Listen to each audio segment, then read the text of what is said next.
Alors, je vais essayer de vous parler du nucléaire et de ce que cette énergie, qui est d'une énergie bas carbone, a comme potentiel pour contribuer à la transition énergétique.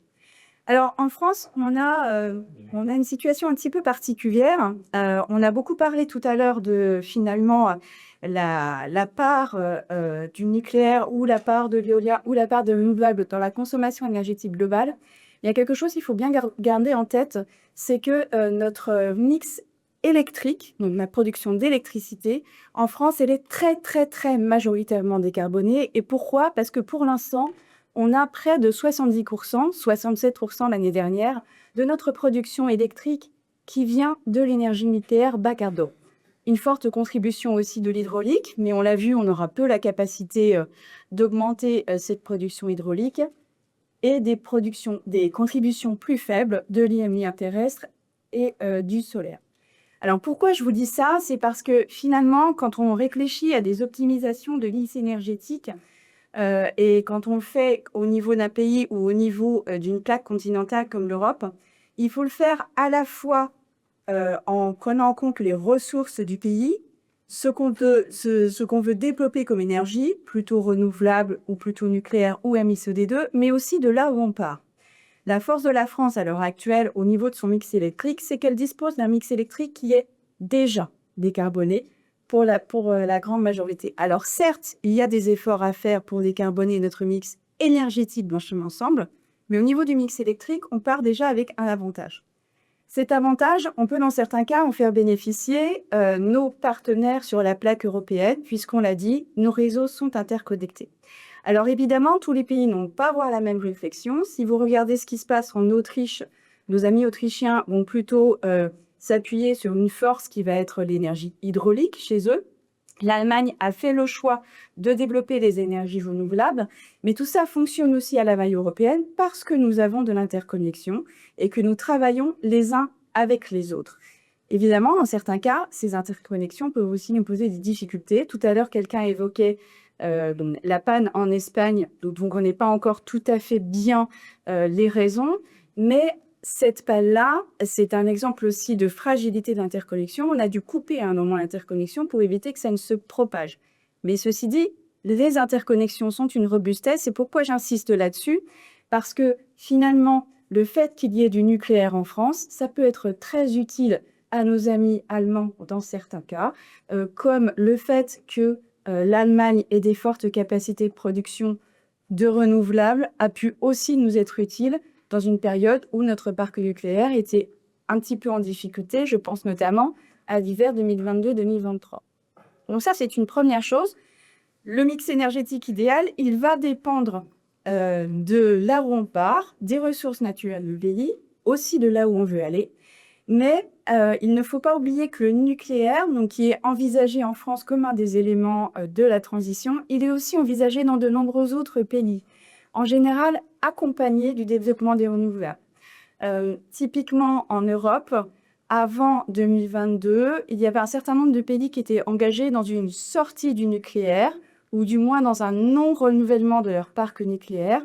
Certains de ces pays reviennent là-dessus, notamment la Belgique, qui se réinterroge sur la capacité de reconstruire du nucléaire. La crise énergétique est passée par là, bien sûr, mais ce qui passe aussi par là, c'est la réalité de l'urgence de la transition énergétique. Il n'y a pas qu'à l'échelle de l'Europe qu'on voit ça. Si on s'intéresse à ce qui se passe à l'échelle mondiale, vous pouvez regarder ce qui s'est passé au niveau de la COP28 il y a maintenant 2 ans et demi. Il y a eu un manifeste signé par de très nombreux pays qui annonçaient qu'il leur paraissait nécessaire d'aller vers un triplement de la production d'énergie d'origine nucléaire d'ici 2050 pour contribuer à la transition énergétique. Donc, on est plutôt dans une période où le nouveau nucléaire est envisagé par de nombreux pays pour leur décarbonation de leur mix électrique ou de leur mix énergétique de façon plus globale. Tout à l'heure, quand on parlait batterie, mon collègue vous a montré un graphique disant, ben voilà, en fait, votre batterie, elle va être intéressante et elle va vous coûter peu en carbone si vous êtes dans un pays où la production électrique est décarbonée. Si vous êtes en Chine, évidemment, votre véhicule électrique, il va s'appuyer sur une production électrique qui est très majoritairement liée aux fossiles. Et ça ne va pas être très favorable pour finalement votre bilan carbone global. Il faut savoir que des pays comme la Chine, et j'insiste un petit peu sur cet exemple-là, ils en sont tout à fait conscients, c'est-à-dire d'avoir avancé sur les véhicules électriques, mais d'être encore sur des productions électriques qui sont très majoritairement liées aux fossiles. La Chine, en ce moment, c'est plus de 20 réacteurs nucléaires de grande puissance à construction. La Chine, elle a dépassé cette année le nombre de réacteurs nucléaires qu'il y a en France. Alors évidemment, c'est plus gros que le pays, ils ont besoin de beaucoup plus de production. Et la part du nucléaire dans leur mix électrique, elle est encore extrêmement réduite, elle est en dessous de 10%. Mais il y a cet élan à l'international dans les pays qui possèdent déjà du nucléaire pour vraiment utiliser le nucléaire comme un atout pour aller vers la transition énergétique. Alors en France, quelle place pour le nucléaire à l'horizon 2035 ?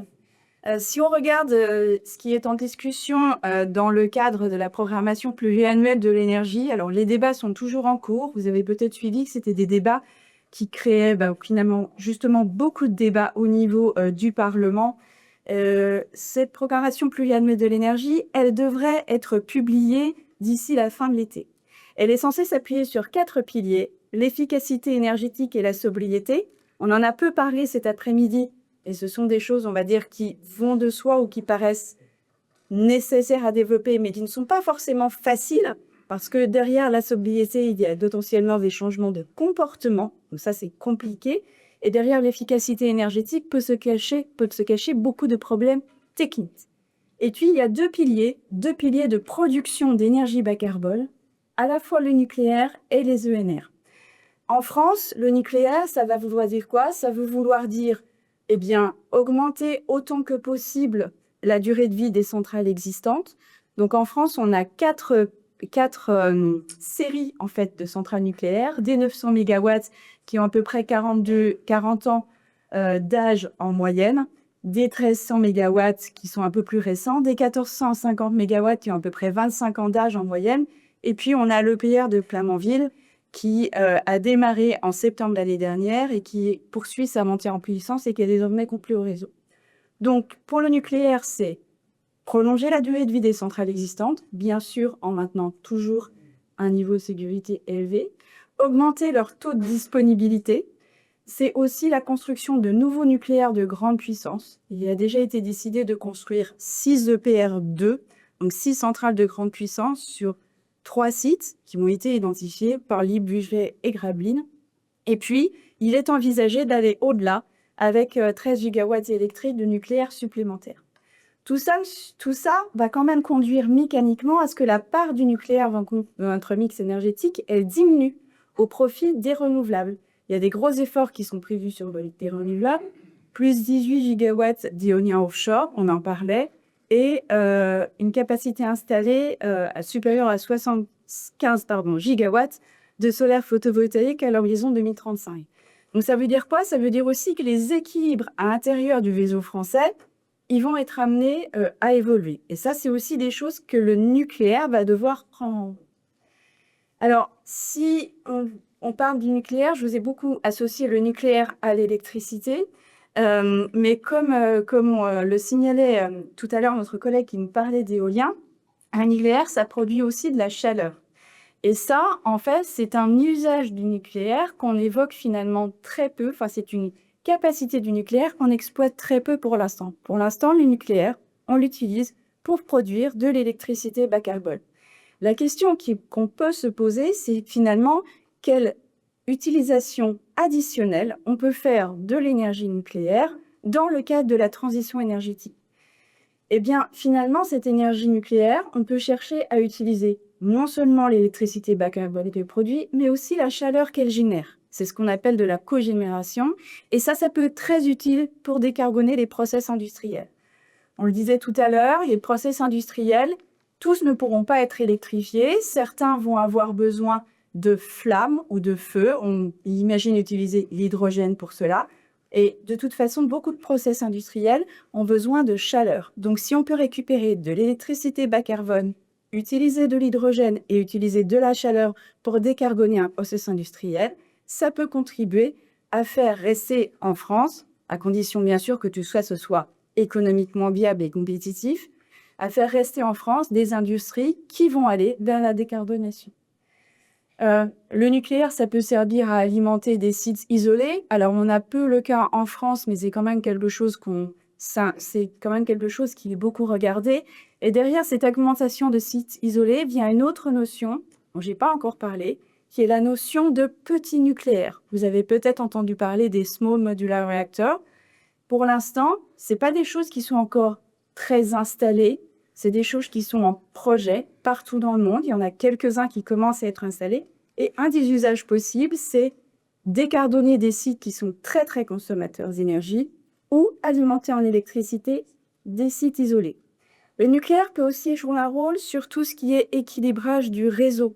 Le nucléaire peut être un outil de flexibilité. En fait, le nucléaire est une énergie dite capacitaire, c'est-à-dire qu'elle est pilotable, contrairement aux énergies intermittentes, et ça peut aussi vous aider à équilibrer le réseau. Vous pouvez aussi choisir de détourner une partie de la production électrique du nucléaire pour faire tourner des électrolyseurs haute température.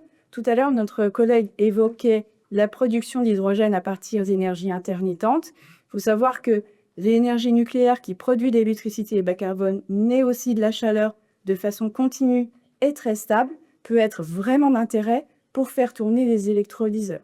Vous pouvez imaginer que dans une période où vous êtes en surproduction d'énergie intermittente, qu'il s'agisse de solaire ou d'éolien, eh bien vous détourniez une partie de votre production électrique très stable, parce que non intermittente et non dépendante des fluctuations solaires et de vent du nucléaire, pour faire tourner des électrolyseurs qui vont vous permettre de produire de l'hydrogène que vous pourrez stocker. Donc, de ce point de vue-là, ça peut être un outil de flexibilité. La chaleur nucléaire, ça peut aussi contribuer à décarboner tous les réseaux de chaleur. On contribue au chauffage urbain. C'est pas du tout utilisé en France. Les réseaux de chauffage urbain, c'est pas quelque chose qui est extrêmement développé dans notre pays. C'est plus développé dans les pays d'Europe du Nord. Mais le chauffage urbain, le district heating à partir d'énergie nucléaire, c'est déjà utilisé à grande échelle en Chine, notamment, où des centrales de grande puissance sont vraiment utilisées pour alimenter en chaleur des réseaux de chauffage urbain. Ça peut aussi permettre, on en a parlé, de produire de l'hydrogène, mais on peut aller au-delà et contribuer à la production de molécules d'intérêt. Donc ça rejoint la présentation qui vous a été faite tout à l'heure sur l'hydrogène. Si vous avez de l'hydrogène que vous produisez de façon décarbonée, que vous rajoutez à cela du carbone que vous allez récupérer soit directement de l'air, soit sur des émissaires, par exemple des industries encore carbonées, eh bien vous pouvez créer des molécules d'intérêt. Ces molécules, des molécules d'intérêt qu'on va appeler des e-fuels, qui vont être utiles en fait pour les applications que vous ne pourrez pas électrifier.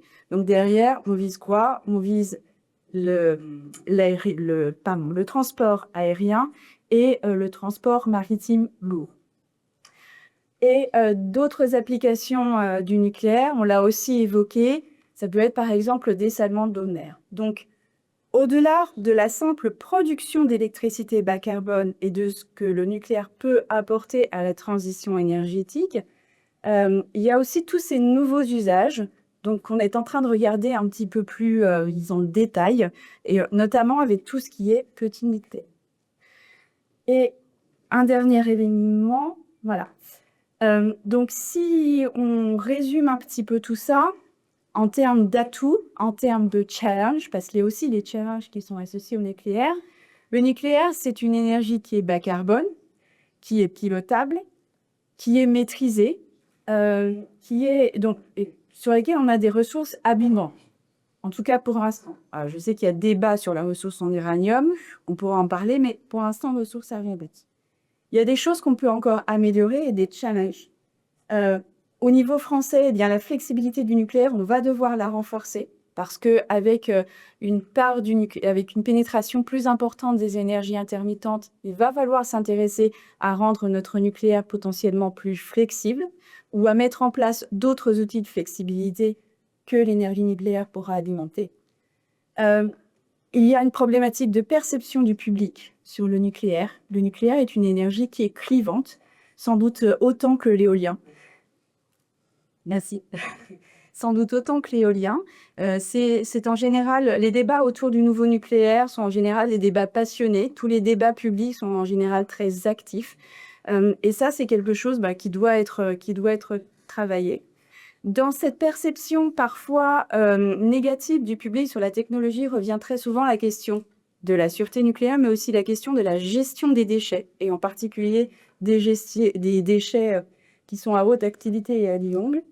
Et puis, un autre point qu'il faut aussi regarder, c'est le rôle du petit nucléaire et comment on peut consolider le rôle que pourrait jouer ce petit nucléaire dans une approche vraiment intégrée de la transition énergétique.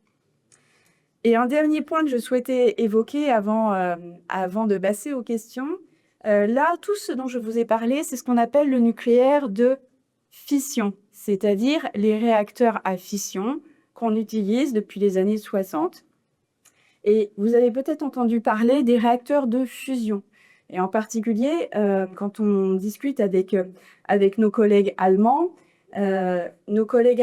s'appuient beaucoup dans leur mix énergétique sur les énergies renouvelables et ils disent si un jour le nucléaire de fusion apparaît et se développe, peut-être qu'on reviendra au nucléaire.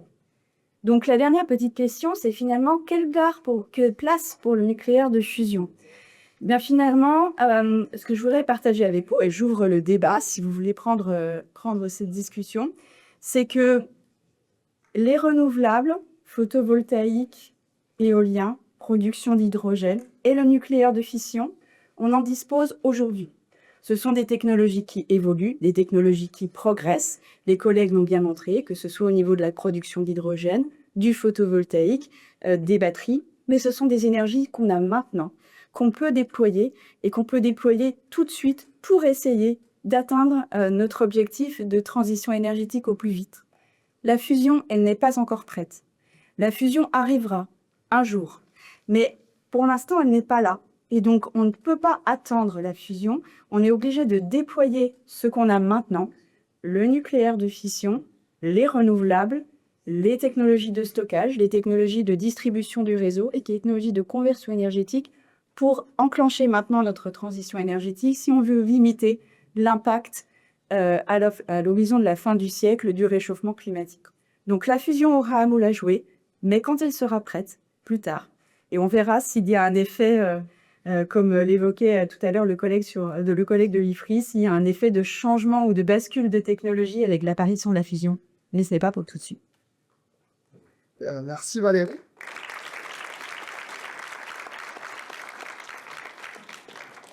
Bon, c'était un panorama très complet de l'avenir et de la place du nucléaire.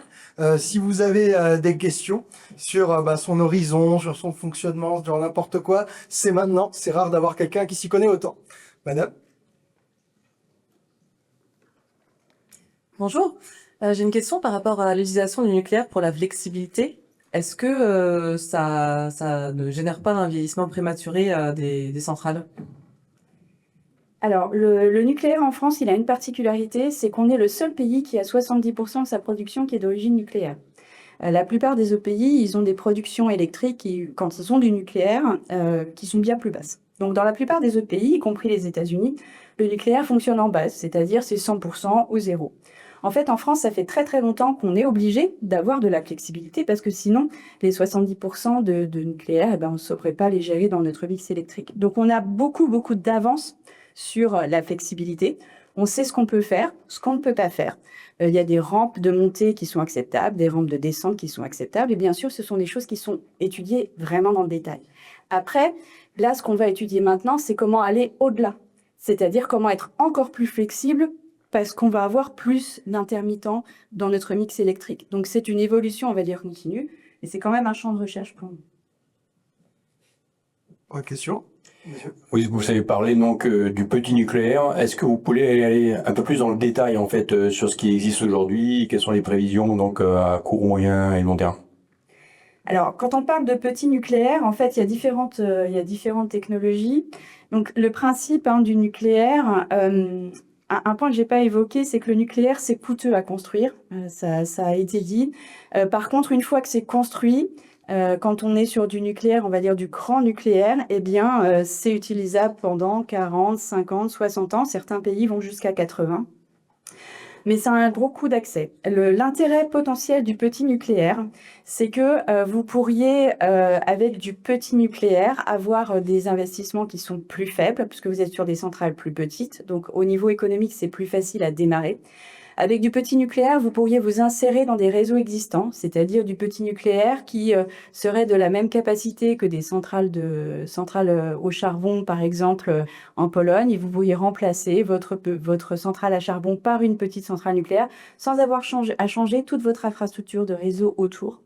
Et surtout, l'intérêt potentiel du petit nucléaire, alors à condition quand même économiquement de faire quelque chose de rentable, c'est-à-dire que pour que ça marche d'un point de vue économique, il faut que vous ayez beaucoup d'exemplaires. C'est un effet de série que vous allez rechercher. Ça va être d'adresser des niches économiques un petit peu particulières. Donc ça peut être la chaleur urbaine, ça peut être la haute température pour la fabrication d'hydrogène avec des mécanismes un peu différents de l'électrolyse de l'eau. Donc chaque petit nucléaire va finalement chercher son marché.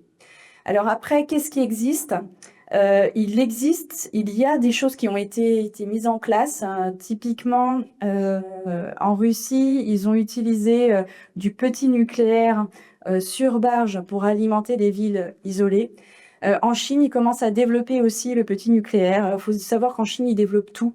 Le grand nucléaire de toute technologie et toute génération, et à peu près toutes les technologies de petit nucléaire.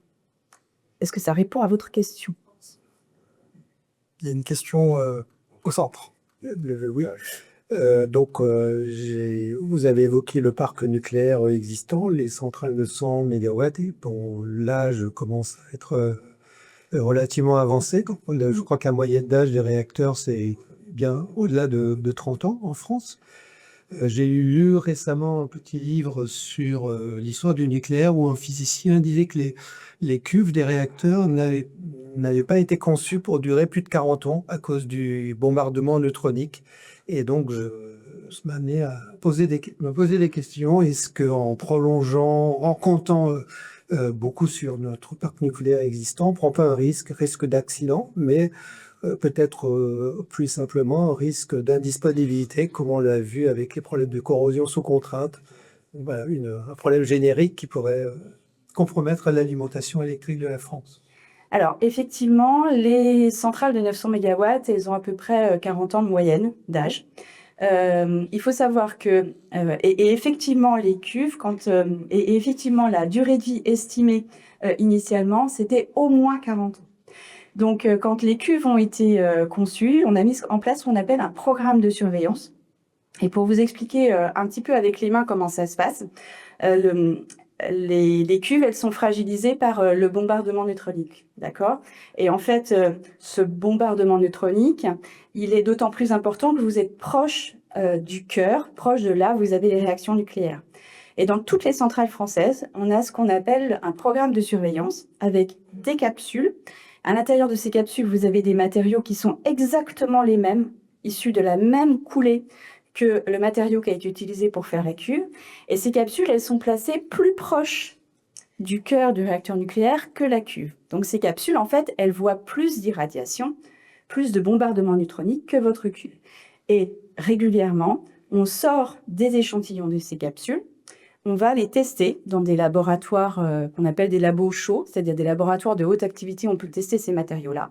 Et on s'assure que la fragilisation de ces petits échantillons qui sont plus irradiés que la cuve, elle continue à suivre la loi qu'on avait intuitée et déduite des travaux scientifiques sur la fragilisation, et qu'on n'est pas dans une situation où on a une dégradation. Donc évidemment, tout ça s'est fait très régulièrement. Il faut savoir que toutes les centrales, elles ont ce qu'on appelle des visites décennales, que ces visites décennales, à chaque visite décennale, on refait toute une analyse et EDF présente un dossier à l'autorité de sûreté qui va autoriser ou pas la poursuite d'activité pour 10 années supplémentaires ou non. 40 ans, donc c'était, on va dire, la limite basse de durée de vie attendue. Et ce dont on se rend compte, c'est que eh bien, les courbes de fragilisation qu'on avait intuitées sont bien valides, que nous gardons bien les marges. Pour l'instant, les autorisations pour aller sur une 5e période de 10 ans sont en train d'être accordées. Donc après, sur la question sur est-ce qu'on ne prend pas un risque générique? Donc, à la réponse, les centrales sont vieillissantes. Ma réponse, c'est tout ça est suivi de très près pour justement aller vers de la prolongation du haut de vie sans dégradation aucune de la sûreté. Et pour, on va dire, l'effet, on va dire, de parc, effectivement, hein, nous avons un parc 900, un parc 1300, un parc 1450 MW. Le fait de justement démarrer un parc EPR2 avec une ambition de 6 EPR prochainement et peut-être 8 supplémentaires, ça va nous permettre progressivement d'arrêter les 900 sans avoir d'effet de parc. À terme, quand ces EPR-là seront construits. Alors, on va prendre la question du haut, puisqu'il y a une dame qui propose, et ensuite, on va chez toi. D'abord. D'abord, monsieur. Ah, ok. Pareil. Merci. Du coup, bonjour, merci pour la présentation. J'avais une question sur la géopolitique du nucléaire. Donc, on parle à la COP28 de vouloir multiplier par 3 la dissémination nucléaire, en gros. C'est quoi la position de la France? Qu'est-ce qui est acceptable? Est-ce que tous les pays au monde ont le droit d'avoir accès à la technologie nucléaire? Est-ce que ça pose pas un problème dans le cadre où on veut réduire l'armement nucléaire dans le monde? Alors, les pays qui se sont exprimés dans le cadre de la COP28, c'était des pays qui possédaient déjà un parc nucléaire civil et qui, du coup, étaient plutôt dans une logique d'extension de leur parc. Après, pour tout ce qui pourrait être les pays, on va dire, nouveaux entrants dans le nucléaire civil, il faut savoir que tout ça est très, très bien mené et encadré par l'AIEA, qui a un programme, en fait, d'aide aux nouveaux entrants pour petit à petit former non seulement des personnes, mais aussi créer les structures dans les pays qui vont permettre de développer du nucléaire civil. Donc, créer les structures, ça veut dire quoi? Eh bien, ça veut dire créer déjà une autorité de sûreté, d'accord, compétences, créer les infrastructures, les connaissances, former aussi les gens pour pouvoir développer ça. Je ne suis pas sûre d'avoir entendu les deux parties de la question. Donc là, j'ai répondu sur le développement du nucléaire civil. Il y avait une seconde partie. Mais est-ce qu'on peut y trouver un lien avec l'armement nucléaire, du coup, dans un monde qui se développe? Non. Alors, il faut savoir que tout ce qui est développé dans le nucléaire civil et le nucléaire pour la production d'énergie électrique, c'est ce qu'on appelle des technologies qui sont non proliférantes, c'est-à-dire des technologies qui ne vous donnent pas accès à des éléments qui vous permettront d'aller vers du nucléaire militaire. Et le fait justement que l'AIEA soit très vigilant, c'est aussi lié à ça. L'AIEA est très vigilant à ce que le développement de l'énergie nucléaire civile se fasse bien avec des technologies qui sont non proliférantes. Ok. Alors, on a une question là-haut. Bonjour, merci beaucoup pour votre présentation. Moi, j'avais une question du coup sur la gestion des déchets, notamment avec la multiplication par 3 de la loi 28 Breton en Paris. Est-ce qu'il y a des avancées déjà sur la gestion des déchets, mis à part l'enfouissement et justement avec la multiplication des parcs, est-ce que ça ne va pas poser d'autant plus de problèmes, cette question des déchets nucléaires? Alors, c'est une question effectivement très importante. Il y a quelque chose... Il y a déchets et déchets, c'est-à-dire que dans les déchets nucléaires, ceux pour lesquels on va parler d'enfouissement, c'est une part extrêmement réduite de ces déchets qui correspondent à ce qu'on appelle les déchets qui sont à haute activité, donc très très radioactifs et à vie longue. En France, on les conditionne sous forme de verre, de matrice vitreuse, et la solution finale, c'est effectivement la solution CIGEO, donc d'enfouissement, donc en grande profondeur. C'est une question qui va devoir être regardée. Après, ce qui est souvent oublié, c'est que la quantité de verre, malheureusement, j'ai pas l'ordre grandeur chiffré en tête, mais la quantité d'énergie qu'on produit avec des centrales ou avec une centrale nucléaire par rapport à la quantité de verre que vous allez enfouir annuellement, on est sur des choses qui sont très petites. Donc, certes, ça va être géré. Pour l'instant, la politique de la plupart des pays est de dire que chaque pays doit concevoir son propre site géologique profond. Peut-être que ce sont des choses qui vont évoluer dans le futur avec des pays qui se mettront d'accord pour un seul site, mais pour l'instant, c'est ça la stratégie. Pour l'instant, la France fait partie des pays, on va dire, les plus avancés dans ce processus, avec déjà des choses bien démarrées du côté de CIGEO. Alors, il nous reste 2 questions, ce sera les 2 dernières. Il y en a une en haut et là. Bah, Bonjour. Alors, j'ai une question sur la gouvernance du nucléaire. Oui. Est-ce qu'on peut, comme on le voit pour certains parcs éoliens, organiser des consultations publiques, notamment pour le choix de l'emplacement des futures centrales nucléaires, s'il y en a déjà peut-être? Et si oui, comment on gère la perception de la dangerosité des centrales nucléaires par l'opinion publique? Alors, il y a toujours des débats publics qui sont organisés, hein, ça c'est évident. C'est c'est la Commission nationale du débat public qui organise ça. Il y a une particularité. Donc, on l'évoquait tout à l'heure. En fait, les gens sont toujours d'accord pour avoir de l'énergie bas carbone à condition que ce soit pas à côté de chez eux. Et ça vaut aussi bien pour l'éolien que le photovoltaïque. Voilà, c'est l'effet pas dans mon jardin ou not in my backyard en anglais. Ça, c'est quelque chose de constant. La particularité qu'on a sur le nucléaire, c'est que très souvent, le débat est de l'ordre de la croyance et de la conviction profonde, plus que basé sur des faits scientifiques. Donc ça, c'est une vraie difficulté. Ce qu'on constate quand même, c'est que, un petit peu comme ce qu'évoquait le collègue de l'IFRI avec l'éolien, pour le nucléaire, en fait, les oppositions sont rarement... les personnes les plus opposées sont rarement celles qui vivent à proximité immédiate de la centrale. Au contraire, à proximité immédiate des sites, les gens voient plutôt les bénéfices en termes de retombées économiques pour la zone, et donc sont plutôt partants. C'est-à-dire que si vous interrogez des gens à côté des sites où il y a déjà des centrales, la grande majorité vont plutôt être favorables à l'arrivée d'un nouveau projet qui va maintenir le dynamisme économique, maintenir les emplois, créer aussi ponctuellement une hausse des emplois pendant les phases de construction, etc. Après, cette notion, en fait, ce débat profond sur le nucléaire, c'est aussi une question de société. La perception, elle évolue un petit peu, et en particulier dans les jeunes générations, qui sont maintenant plus ouvertes à la discussion sur les faits scientifiques autour du nucléaire et qui perçoivent plus maintenant le nucléaire comme une option bas carbone contributrice à la transition énergétique. Cependant, oui, le débat reste. Mais en tout cas, je vous rassure, il y a toujours des débats publics avant l'installation d'un site. Dernière question, hein, je suis désolé, on est pris par le temps. Pas de problème. Bonjour, je vous remercie pour votre présentation. On sait que un gros volet emploi et compétences. Et donc là, il parle du recrutement de 10 000 personnes par an pendant 10 ans, Oui.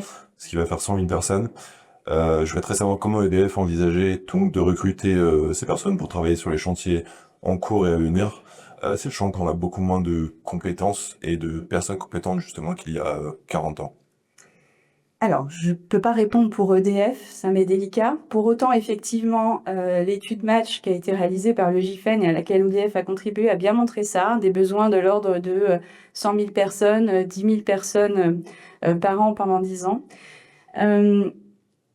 Il y a des actions qui sont entreprises spécifiquement. Donc déjà, je fais le lien avec la question précédente. Ce qu'on a constaté effectivement ces dernières années, c'est qu'il y avait un nouvel engouement pour les formations autour du nucléaire. C'est-à-dire, il y a beaucoup d'universités qui relancent des formations en génie nucléaire. Le CEA, qui a un institut qui s'appelle l'INSTN, qui dispense ce type de formation, a vu la fréquentation de ces cours-là fortement augmenter. Donc, on a cet attrait-là. Les gens, effectivement, viennent à la clé de la... Il y a ensuite des choses qui sont entreprises spécifiquement sur des métiers qui sont perçus comme étant en tension ou à risque. On pense aux soudeurs, on pense à tout ce qui est autour de la fabrication mécanique spécifique. Donc des actions qui sont entreprises. Il y a la semaine des métiers du nucléaire qui est organisée par France Travail. Donc il y a beaucoup d'actions un petit peu ponctuelles. Et puis il y a la fédération de toutes les formations autour du nucléaire au sein de ce qu'on appelle l'université des métiers du nucléaire, qui promeut aussi, qui va favoriser aussi l'émergence de nouveaux professionnels formés. On travaille aussi sur la reconversion de professionnels expérimentés donc dans une technologie qui peut être proche ou qui a des exigences proches pour les amener au nucléaire. On travaille aussi avec les industriels qui, pendant un certain temps, ne travaillaient plus sur des chantiers nucléaires parce qu'il y a des exigences particulières. Hein, on l'a dit, on est sur des exigences réglementaires, des exigences de qualité qui sont vraiment particulières et qu'on amène progressivement à revenir vers le nucléaire aussi parce qu'on donne de la visibilité. C'est-à-dire le fait de se lancer dans un programme vaste avec 6 EPR, ça va donner de la visibilité à l'ensemble de la filière et ce sera aussi de nature à renforcer des compétences. Une des difficultés qu'on a connues sur le BR de Flamanville, c'est qu'on n'avait plus construit depuis le début des années 2000 de réacteurs nucléaires de production électrique civile et que finalement on avait un petit peu dépeuplé ou dégréé notre supply chain. Donc ça, c'est des choses qui ont aussi été reconstruites avec les EPR, avec l'EPR de Flamanville et dont on va pouvoir bénéficier pour la suite. Mais oui, il y a un challenge, assurément. Eh ben, merci.